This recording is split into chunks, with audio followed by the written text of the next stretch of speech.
오늘 이야기할 주제는 조금 묵직하지만 한 번쯤은 깊이 생각해봐야 할 문제입니다. 부모님이 이 나이에 돌아가시면 좋겠다고 생각하는 자식들의 속마음, 그리고 그 속에 숨겨진 진짜 의미를 함께 들여다보려고 합니다. 많은 분들이 이 주제를 듣고 당황할 수도 있지만 사실 우리가 살아가는 현실 속에서 이런 생각이 스치듯 지나가는 순간이 있을지도 모릅니다. 그렇다면 과연 자식들은 왜 이런 생각을 하게 될까요? 그리고 우리는 이 문제를 어떻게 바라보고 어떻게 해결할 수 있을까요? 오늘 이야기를 끝까지 들어주시면 좋겠습니다. 첫째, 경제적인 부담에서 자유로워지고 싶다는 생각이 들 때가 있습니다. 부모님이 나이가 들면서 병원비나 생활비 등으로 자식들에게 부담을 주는 경우가 많아지죠. 부모님이 요양원에 들어가야 하는데 매달 나가는 비용이 너무 커서 생활이 빠듯해지고 병원비가 계속 늘어나는데도 자식들 역시 가정을 꾸리고 아이를 키우느라 경제적으로 힘든 상황이 이어집니다. 부모님은 자식들에게 손 벌리기 싫어서 애써 숨기다가 결국 빚을 지고 돌아가신 후에는 남은 가족이 그 빚을 떠안게 되는 일도 벌어지죠. 이럴 때 자식들은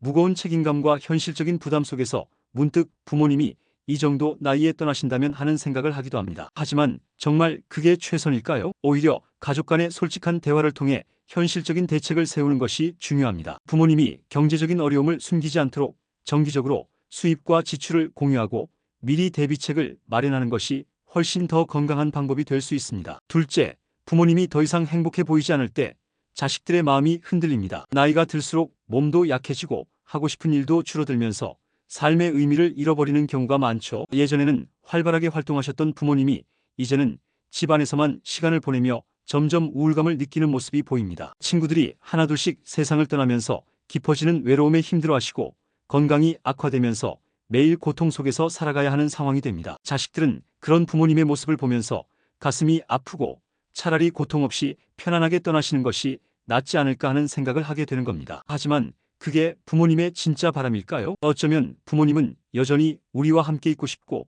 조금이라도 더 의미 있는 삶을 살고 싶어 하실지도 모릅니다. 그렇기 때문에 부모님이 삶의 의미를 되찾을 수 있도록 적극적으로 도와드리는 것이 필요합니다. 부모님이 좋아하셨던 취미를 다시 시작하도록 돕거나 새로운 친구를 사귈 기회를 만들어 드리고 손주들과 함께하는 시간을 늘려드리는 것도 좋은 방법이 될 수 있습니다. 셋째, 부모님이 기억을 잃어가면서 가족들도 감정적으로 힘들어질 때가 많습니다. 치매나 노인성 질환으로 인해 부모님이 점점 기억을 잃어가면 자식들은 부모님을 돌보는 것이 점점 더 힘들어지고 결국 무력감을 느끼게 되죠. 자식의 얼굴도 알아보지 못하는 부모님의 모습을 보면서 슬픔과 좌절이 몰려오고 과거에는 다정했던 부모님이 이제는 전혀 다른 사람이 된 것 같은 느낌에 괴로워집니다. 가족들이 번갈아가며 간병을 하지만 점점 지쳐가면서 희망을 잃고 결국 이제는 보내드리는 게 맞지 않을까 하는 생각이 들 수도 있습니다. 하지만 부모님이 기억을 잃어도 우리는 부모님의 곁을 지킬 수 있습니다. 전문가의 도움을 받고 가족 간의 역할을 나누어 부담을 줄이며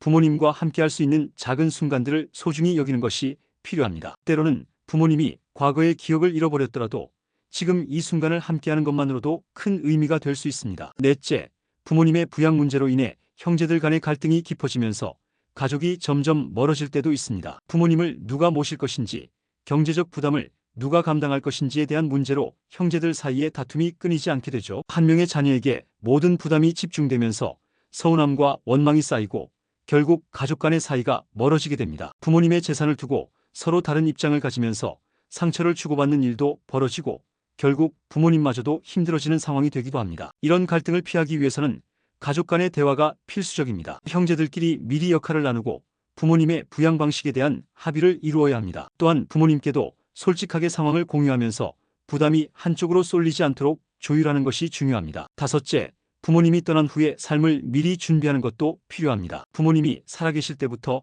미래를 대비하는 것이 중요하다는 생각을 하지만 막상 이야기를 꺼내기가 어렵죠. 부모님의 부재 이후에도 경제적인 문제를 최소화하기 위해 미리 재정 계획을 세우고 장례 절차에 대한 논의를 하며 유산을 정리하는 과정도 필요합니다. 부모님이 떠나신 후에도 가족이 단절되지 않도록 미리 준비하고 유언장을 작성하는 것도 방법이 될 수 있습니다. 감정적으로는 힘들지만 현실적으로 매우 중요한 부분이기 때문에 피하지 말고 차근차근 준비하는 것이 필요합니다. 여섯째, 부모님이 스스로의 존재를 부담스럽게 여기게 될 때 자식들은 복잡한 감정을 느낍니다. 부모님이 자식들에게 짐이 되고 싶지 않다며 자꾸만 위축되고 스스로 존재 가치를 낮게 평가하는 모습을 보이면 자식들도 무력감을 느낄 수밖에 없습니다. 예를 들어 부모님이 매번 나 때문에 너희들이 힘들지?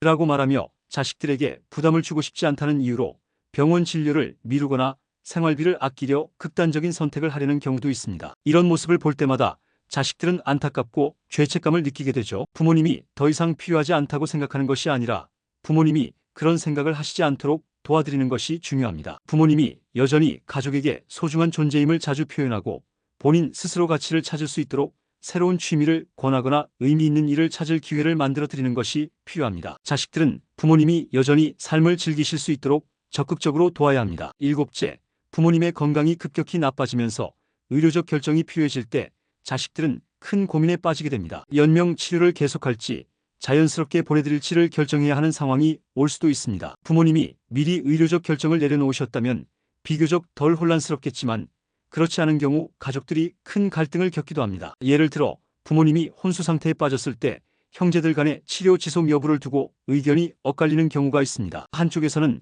끝까지 치료를 해야 한다고 주장하고 다른 한쪽에서는 부모님이 고통 없이 떠나실 수 있도록 해야 한다고 생각하면서 갈등이 깊어지는 것이죠. 이럴 때는 부모님의 입장에서 가장 존엄한 선택이 무엇인지 깊이 고민하고 가족들이 충분히 논의한 뒤에 결정을 내려야 합니다. 부모님이 의사를 표현할 수 있을 때 미리 논의하는 것이 중요하며 사전 의료 지시서 같은 문서를 활용하는 것도 방법이 될 수 있습니다. 여덟째, 부모님과 오랫동안 풀지 못한 감정의 응어리가 남아있을 때도 이런 생각이 들 수 있습니다. 자식과 부모 사이에도 크고 작은 갈등이 있기 마련인데 오랫동안 해결하지 못한 상처가 있으면 부모님이 돌아가시는 시점을 고민하게 되는 경우도 있습니다. 예를 들어 어린 시절 부모님에게 받은 상처를 극복하지 못하고 서먹한 관계를 유지하는 경우 부모님이 떠나시기 전에 용서를 구하거나 이해하려고 시도하지 않는다면 후회로 남을 수도 있습니다. 부모님과의 관계를 정리하는 가장 좋은 방법은 후회 없이 살아가는 것입니다. 살아계실 때 충분히 대화하고 서운했던 감정을 솔직하게 나누며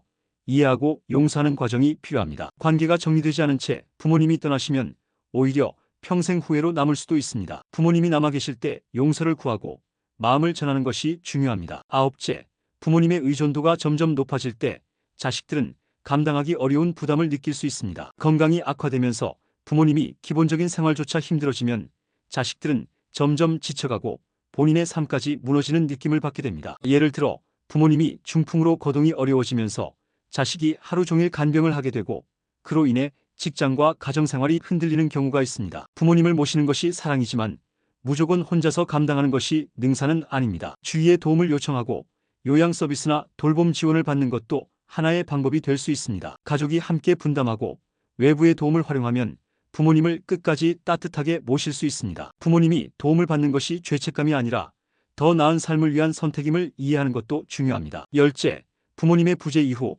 가족이 어떻게 유지될지 걱정될 때도 있습니다. 부모님이 살아계실 때는 가족들이 자연스럽게 모이지만 부모님이 떠나신 후에는 점점 멀어지는 경우가 많습니다.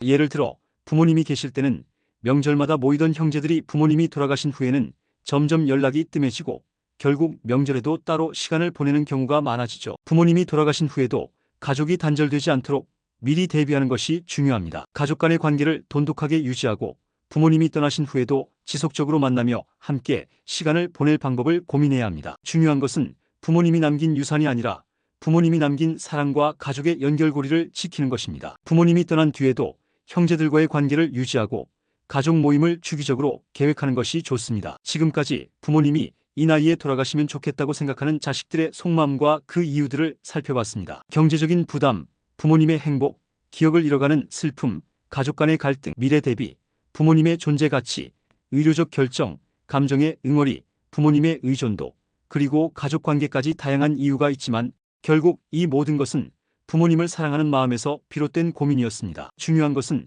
이런 고민을 혼자서 끌어안고 힘들어하기보다 가족 간의 대화를 통해 해결책을 찾아가는 것입니다. 부모님과 함께 남은 시간을 더 의미 있게 보내고 미리 준비함으로써 후회 없는 선택을 할 수 있도록 하는 것이 중요하겠죠. 오늘 이야기가 공감되셨다면 구독과 좋아요, 알림 설정 부탁드립니다. 다음에도 더 의미 있는 이야기로 찾아뵙겠습니다.